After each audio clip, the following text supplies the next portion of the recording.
Estamos de regreso, gracias por continuar con nosotros en esta mesa de análisis posterior al debate entre los aspirantes a una diputación local por el Distrito 13 en Miguel Hidalgo. Estábamos hablando del tema de seguridad y me gustaría que en esta segunda parte abordáramos algunos otros temas que no se tocaron de manera tan profunda en el debate.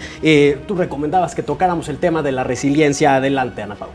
Sí, de hecho, en la nueva Constitución de la Ciudad de México hay varios artículos que hablan de la resiliencia, es decir, de la prevención de los desastres naturales. Bueno, específicamente nosotros estaríamos hablando de los sismos, que es el desastre natural que toca no nada más la demarcación, sino en nuestra ciudad completa.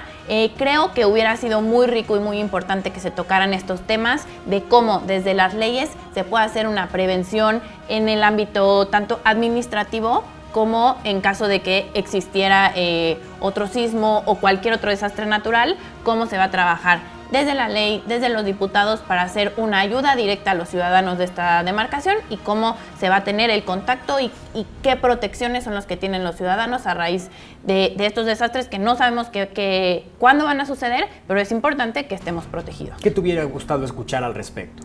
Me hubiera gustado mucho no únicamente la propuesta, sino también una explicación del cómo, porque el concepto ya existe y es algo por lo que se luchó que existiera en la Constitución de la Ciudad de México. Entonces si ya pasamos por tantos pasos para llegar a que se aceptara este término, es cómo lo vamos a usar, cómo se va a interpretar, cómo lo vamos a meter en nuevas leyes. Entonces sí, a lo mejor que hubieran dado una propuesta de ley o que se hubiera hablado de cómo se van a abordar las acciones que a veces no sabemos si van a suceder o no, como en este caso los desastres naturales, ¿no? Siempre hay que estar protegidos y sí que también explicaran un poco más de qué va su labor con respecto a lo que no saben, a la incertidumbre. Bien, Marco, tú también proponías que platicáramos un poco del tema del uso de suelo, que se tocó poco o prácticamente nada en este debate y también hubiera sido interesante escuchar algo al respecto. Adelante. Sí, le quiero andar un poco más a adelante, sí, terminamos lo de la resiliencia. Pero fíjate que a mí lo que me ha gustado escuchar sobre ese tema es que no, o sea, ¿cuáles son las facultades que va a tener ahora el Congreso? ¿No? El Congreso de la Ciudad de México va a tener más facultades que la Asamblea Legislativa. Y esto hablando desde el tema de presupuesto, porque si un gran problema tiene la Protección Civil en la Ciudad de México es que no tienen suficiente presupuesto y lo vimos evidentemente y se vio reflejado en el 19S. En el que teníamos a los rescatistas que estaban capacitados, pero no tenían los recursos necesarios para poder salvar vidas. Entonces, ¿cuál va a ser la partida presupuestaria que se le va a dar a Porque las leyes ya están, el sistema ya está, el personal ya está capacitado, sino que necesita un respaldo mayor para poder responder efectivamente a estos desastres naturales. Punto número 2, pues tenemos acciones que ya se están haciendo, que hoy existe el seguro para casa-habitación, que ya en el momento en que uno está al corriente con su impuesto predial, en ese momento su casa ya está asegurada. Entonces, la Ciudad de México, desde que se presentó el 19S, empezó a hacer varios mecanismos que había dejado de lado para poder proteger al ciudadano, porque entonces ahí entramos en un tema de hasta qué punto es responsabilidad del ciudadano que no aseguró su casa y hasta qué punto es responsabilidad de la Ciudad de México que le tiene que pagar esa casa.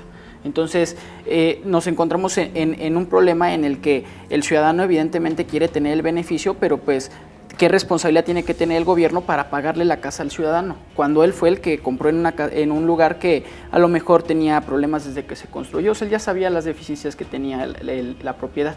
Sí, bueno, hay que recordar que por primera vez en la historia de la Ciudad de México ahora tenemos un presupuesto destinado específicamente para la ciudad, entonces creo que dentro de este paquete económico, si así le podemos llamar, podría haber una estructura mucho más lineal de hacia qué acciones es a las que se va a tomar partida para entonces empezar a armar una estrategia mucho más puntual, ¿no? Estoy de acuerdo que hay situaciones en las que el ciudadano es el que tuvo que haber tomado esta prevención, pero de todas formas la ley debe de cubrir, no estoy hablando en materia de inmueble, pero sí de derechos humanos, en caso de que pierda su casa, qué albergues son los que lo protegen, cómo las leyes, en este caso, arropan al ciudadano en caso de que él, por desconocimiento o por cualquier razón, no haya tomado cualquier medida de prevención de desastre natural, ¿no? Yo creo que aquí también hace falta invertirle a la concientización de la sociedad,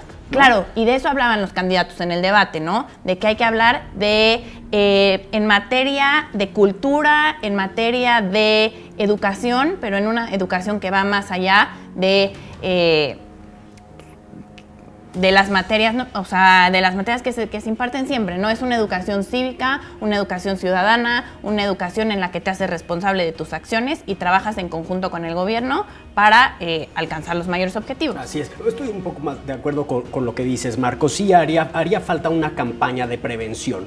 Como ciudadanos en esta capital, que sabemos que vivimos en un suelo sísmico, no estamos acostumbrados a comprar un seguro para nuestras propiedades. No es una costumbre de nosotros. No es tampoco posible culpar a los ciudadanos por ello, porque pues, a lo mejor hay desconocimiento al respecto. Exacto. Habría que informarlo, ¿cierto?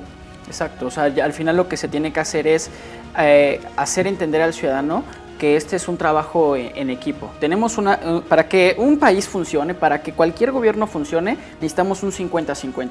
50% del gobierno, que es el que te procura, y 50% del ciudadano, que es el que participa. He recorrido las calles en muchas ocasiones platicando con gente y es muy común escuchar no, yo no participo, yo soy anti.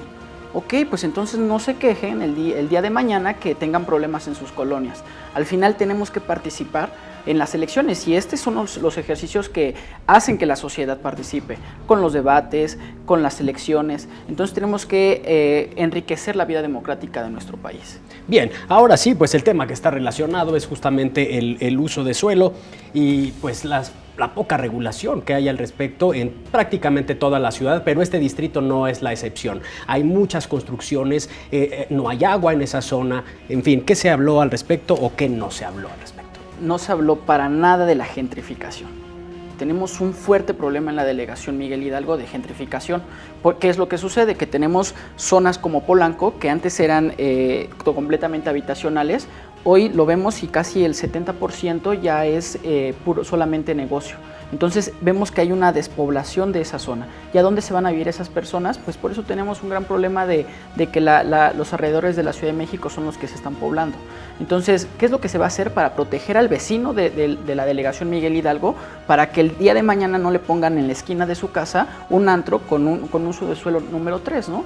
Que eso le va a afectar evidentemente, pero como hay casos en los que los permisos se liberan sin un mayor análisis de la zona, pues ese es un grave problema. Entonces, el vecino que a lo mejor no está vendiendo su casa, se motiva a venderlo. ¿Y esto qué provoca? Que desaparezca la población de estas zonas y entonces que empiecen a entrar más negocios. Y esto que es al final el resultado, pues más inseguridad, porque tenemos zonas que están muy pobladas en el día, que son focos rojos para los delincuentes de la Ciudad de México, y en las noches tenemos calles desoladas porque no hay habitantes. Bien, me queda pendiente la respuesta de Ana Paula. Mientras tanto, vamos a una pausa. Seguimos en este análisis posterior al debate que acaba de ocurrir entre quienes aspiran a una diputación local por el Distrito 13 en Miguel Hidalgo.